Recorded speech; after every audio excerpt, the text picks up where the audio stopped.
You see this van? It's all about freedom and adventure, right? But finding the perfect overnight parking spot can be a real challenge. After spending a year and a half on the road, I've discovered secret spots where I can park safely, sleep soundly, and avoid that dreaded 3 a.m. knock. If you're tired of last-minute parking stress, this video is gonna make your life so much easier. Hi, I'm Adam, and this is my van, Vincent Van Gogh. I've been living and traveling in this van for over a year and a half, and I've explored everything from busy cities to the most remote trailheads. During this time, I've discovered overnight parking spots that most van lifers don't even consider. These locations were game changers for me. I've never been asked to move even once. And yes, it helps that Vincent here is slightly more stealthy than some of those bigger Sprinter van builds that stick out like a sore thumb. But let's face it, finding overnight parking is one of the most stressful parts about van life. You don't want to wake up to a knock in the middle of the night or risk parking somewhere unsafe. Maybe I'm just lucky, but I think I have a system figured out, and I'd like to share that with you today. Let's dive in. I'm going to start with the pain points of overnight parking, because if you've ever been on the road for even at least a week, you know what I'm talking about. The first is safety. No one wants to wake up at 3 a.m. to a sketchy situation, van life or not. It's super unsettling to park somewhere unfamiliar where you've never been before and wonder and have that anxiety if you're gonna get that dreaded knock, or something potentially worse. Then there's the cost. High parking fees can quickly add up, especially in cities. Even campsites are getting pricier every year. And let's not even talk about finding free spots in popular tourist destinations.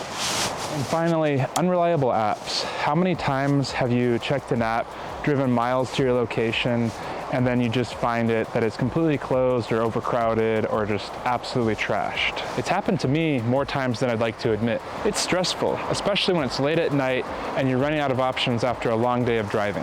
That's why I've spent so much time perfecting my list of go-to spots. They're safe, reliable, and often free or very low cost. Our first hidden gem is Planet Fitness. Now, I know what you might be thinking. A gym? Really, Adam? But just hear me out. Planet Fitness is a van life dream. A lot of locations now are open 24/7, so you don't have to worry about arriving late or leaving early. The amenities are unbeatable. For just 20 bucks a month, you get access to a full gym, hot showers, and even Wi-Fi. This makes it perfect for those days when you need to catch up on emails or just edit videos, or if you just want to work out. A year ago, I found myself on a long trip driving from Yosemite to Los Angeles. A couple of hours into that drive, I just felt really gross, like I needed a reset. I pulled right up into that Planet Fitness at 11 p.m., took a shower, and instantaneously felt like a new person. The parking lot was well lit and safe, so I had no problem spending a few hours there to rest. Now, with this spot, and actually for any spots for that matter, you can apply this concept everywhere. You want to make sure that you park as discreetly as possible. Don't set up your camp in the middle of the parking lot with your chairs or your doors wide open. You don't want to make a lot of noise or attract a lot of unwanted attention either. Next up, I only got 3 words for you. Home Sweet Depot. This one might surprise you, but Home Depot parking lots are incredibly accommodating for van life. They're well lit, they have early hours, and in my experience, the staff are usually pretty tolerant on overnight parking. But Home Depot is far more than just a parking spot for me. It's actually part of my van life story. I built most of my van in just a Home Depot parking lot with some power tools. I would park there, grab my supplies, and get to work. My van was a mobile workshop before it became my home. When I first started my van build, I didn't have a garage or even a proper workspace. Home Depot was my go-to place. I fondly remember spending hours in that parking lot, drilling, cutting, assembling, picking up parts of my build because I had to build it over again because I kept on screwing it up.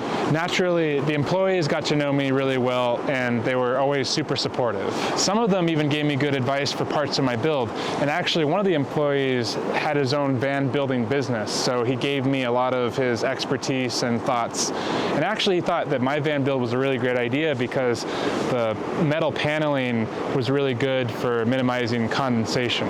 So he took my idea, he was going to incorporate that into his van build. So you're welcome. If you're ever in doubt that Home Depot is not allowing overnight parking, it's always a good idea to just ask and make sure. It'll save yourself the trouble of having to move at a more inconvenient time otherwise. If you're looking for peace, solitude, and a chance to wake up completely surrounded by nature, BLM land and National Forest land is the way to go. I've decided to not include national parks on this list because, let's face it, national parks are becoming increasingly popular every single year. They attract way too many people, and a lot of them are becoming more and more like a zoo.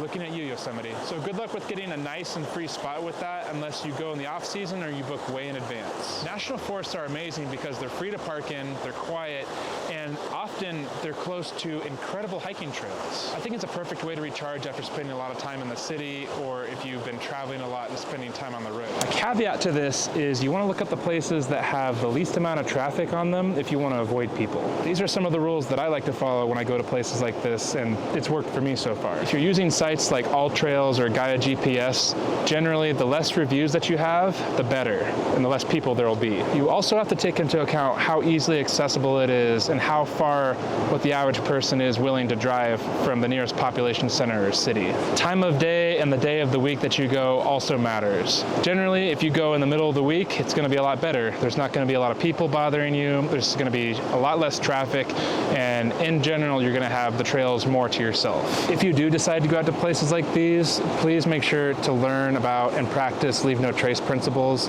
and I don't know, maybe try to make the place better than you found it. There's been times I've gone to so many different sites and it's just been absolutely trashed, and I try to always get as much trash as I can that I'm able to take. We should be good stewards of our natural resources and keep these sites pristine so that everybody can enjoy them. We don't want to lose any more of these cool and amazing spots. It's already happened. They've already closed off a lot of land to people camping in vans and overlanding and anything like that. We just can't afford to lose any more of those opportunities. I found one of these spots completely by accident during a road trip. It was late, I was tired, and I just need somewhere to park. So I pulled off this random dirt road in Idaho. It was like a fairy tale. I woke up to beautiful birds singing, vast pine trees surrounding me, and beautiful mountain lakes as far as the eye could see. It felt like my own private escape. A word of caution is that you want to be careful when you're using apps like iOverlander to find trailheads and locate places to sleep. If it's on iOverlander, it's well known, and unfortunately a lot of these places are subject to overuse and abuse as well. I often feel safer if it's not on there at all. Quite often, a place that iOverlander suggested to me, I've had to move on from there because it was super sketchy and I just didn't feel safe there at all. Now, here's one that might not be on your radar: construction sites. These spots can be awesome if you exercise caution and know how to approach them. Construction sites are typically quiet at night because work stops after hours most of the time, unless it's like some weird 24-hour construction site. You'll often find other vehicles parked there, like work trucks, so your van could potentially just fit right in and no one would notice. The open layout makes them easy to access and gives you plenty of space to park. But there are some downsides to keep in mind as well. Most construction sites are private property, and parking there could get you towed or fined. And depending on the area, they can attract theft or vandalism, so you have to be cautious. Here's my advice on this. Always scout the site first. Look for signs that say no trespassing or tow-away zone.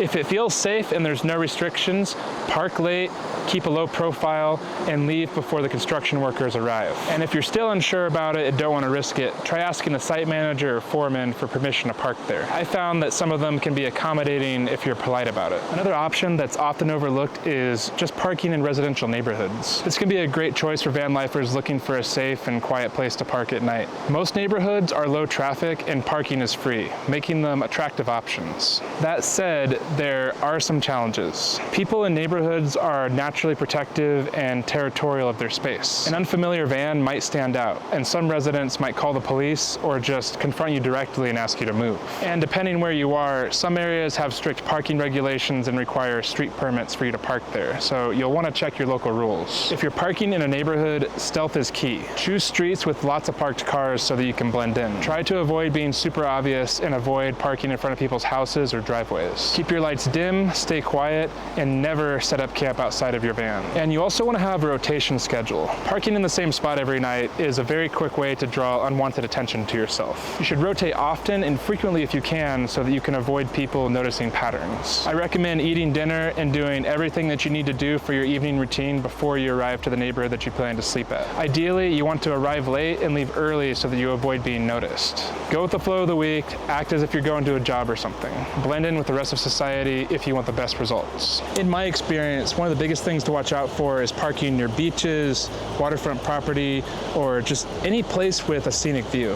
While these spots might seem like a good idea at first glance, they tend to attract a lot of attention, and not the good kind. The people who live in these areas are often way more territorial about their space, and they will definitely notice if something is out of place. This is especially true in upscale neighborhoods with big homes. Residents in these areas often have the time, money, and resources to enforce these parking restrictions, whether that means calling security, calling the authorities, or just coming out to confront you directly. The combination of high property values and a sense of ownership makes these areas less welcoming for overnight parking. It's always better to prioritize the spots where you can blend in and stay under the radar. Neighborhoods that are bigger, that have a large variety of vehicles and busier streets are generally a safer bet. The goal is to park somewhere that's low-key and that's unlikely to draw any unnecessary attention. I've done this in both San Diego and Santa Barbara, which are places that have some of the highest property costs in the entire country. So if I can do it there, you can definitely do it anywhere. You just have to be careful. So whether you're living in a van full-time or you're just hitting the road for a weekend getaway, all of these spots can help you take out the stress of finding a safe and reliable place to park. I don't think there's such thing as a perfect spot. Each spot that I talked about has their advantages and disadvantages, but if you exercise the proper risk management, you can take any spot and make it a great spot. What's your go-to parking spot? Let me know down in the comments below and I will engage with you there. I'd love to hear all about your tips and experiences that you've had. If you like this video, please consider subscribing to my channel. It really helps me out a lot. And you should check out this next video over here, where I powered my van off of one battery for over a year. I'll see you over there.